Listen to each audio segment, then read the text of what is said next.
This Ballooncast episode is based on an article written by the psychologist Nick Wignall.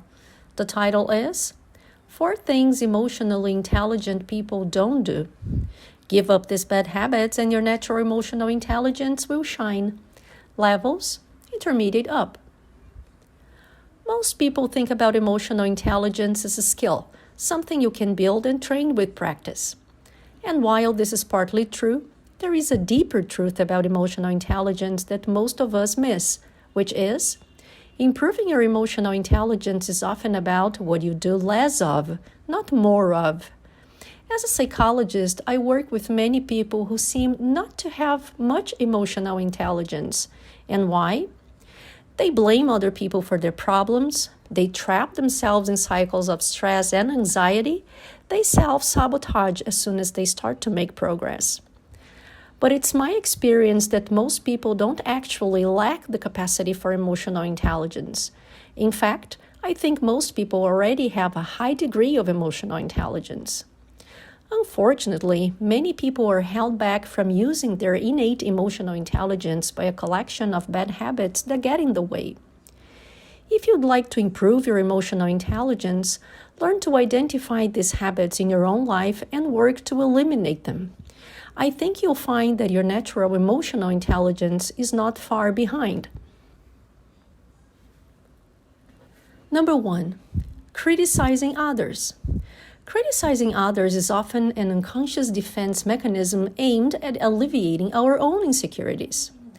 We are all critical sometimes, and it's not necessarily a bad thing. To think carefully and critically about the world around us is a vital skill. It helps us navigate the world and our relationships in an objective way. But too much criticism, especially the habit of being critical of others, can lead to the opposite of objectivity. It can make us narrow-minded and blind, especially to ourselves. One of the reasons it's so easy to slip into habitually criticizing others is that it makes us feel good. When you point out to yourself that someone else is dumb, you're also implying that you're smart, and that feels good. When you criticize someone else for being naive, what you're really doing is telling yourself that you are sophisticated, and that feels good. When you silently chuckle to yourself about how terrible someone's fashion sense is, you're telling yourself how refined your own taste is, and that feels good. Helpful criticism is about making the world better. Unhelpful criticism is about making yourself feel better. While being critical might temporarily make you feel good about yourself, it usually makes you feel worse about yourself in the long term. On the other hand, emotionally intelligent and self-aware people understand that criticizing others is just a primitive defense mechanism, and that there are far better, more productive ways of dealing with our anxieties and insecurities. Without knowing it, people who are constantly critical of others are really just trying to alleviate their own insecurities. Understand that criticism of others is a waste of time and energy because it's all time and energy that's not getting invested in improving yourself and the world around you. Number 2, worrying about the future. Worrying about the future means living in denial about the fundamentally uncertain nature of life. As human beings, we crave order and certainty, and for good reason. Our ancestors who were better at making their lives a little less uncertain probably survived longer than those who didn't. We are biologically motivated to reduce uncertainty. But there's a big difference between taking reasonable steps to reduce uncertainty and being so terrified by it that we delude ourselves into believing we can eliminate it altogether. And that's what chronic worriers do. They're so afraid of uncertainty and so unwilling to live with it that they trick themselves into thinking they can make the future less uncertain by thinking about it constantly.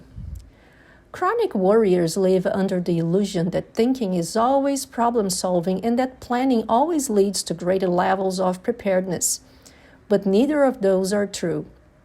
And why? Just because you are thinking about a problem doesn't mean you are thinking about it productively. And just because you're planning, running through countless hypothetical future scenarios, doesn't mean you are any better equipped to handle them. Often you are just making yourself feel more prepared.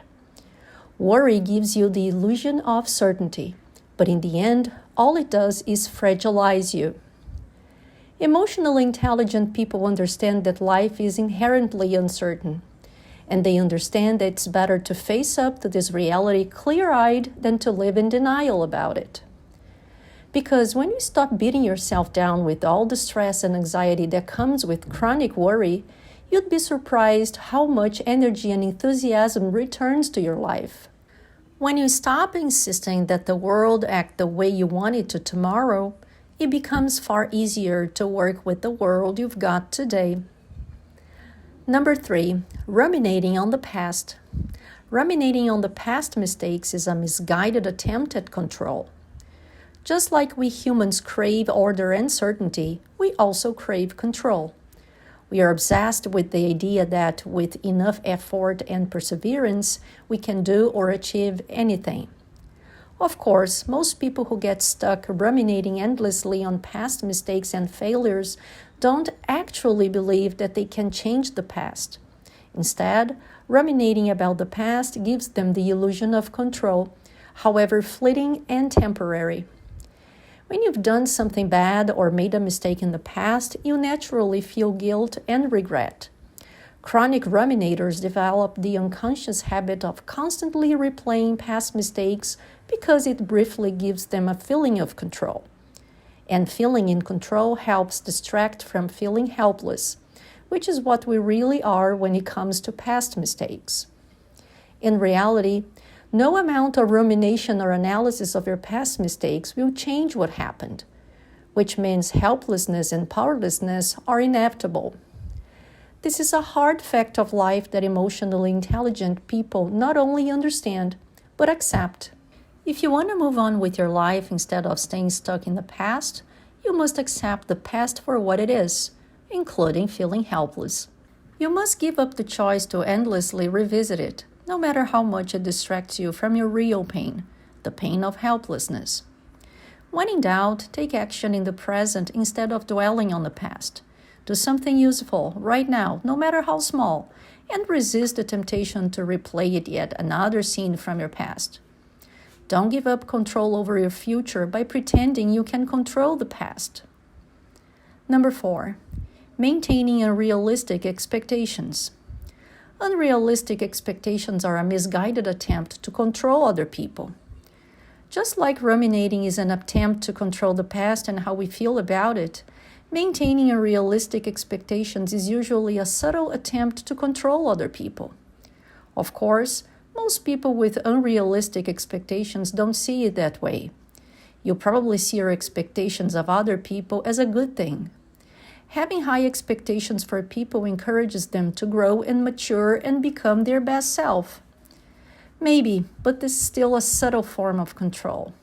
You have an idea for what another person in your life should be or do or accomplish, and your expectation is your way of trying to make it happen. But what does it mean exactly to maintain an unrealistic expectation? Simply put, it means you spend time crafting stories in your head about what other people should do. And when they inevitably fail to live up to those standards, you reflexively compare reality to those expectations and feel frustrated and disappointed. And how do you respond to this frustration and disappointment? By creating even stronger and more elaborate expectations, because it makes you feel good and in control. Look, of course you care about the people in your life and want the best for them. And it pains you to see them hurting or struggling or suffering. So when you create a story in your mind about them succeeding and doing better, that is an expectation, you feel a little better. The problem is you can't actually control other people, even for the best. Not nearly as much as you would like anyway, which means you create a constant vicious cycle of sky-high hopes and grave disappointments and frustrations.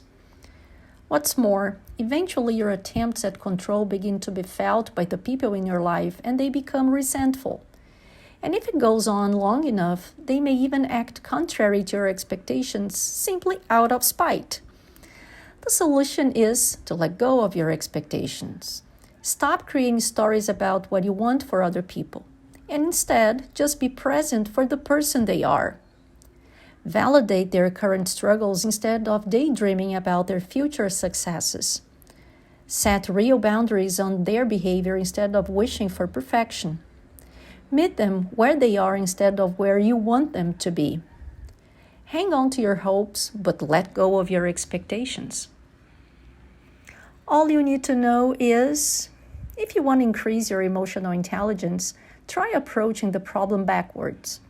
Instead of trying to improve your emotional intelligence skills, strive to identify and eliminate the habits that are interfering with your natural emotional intelligence in the first place.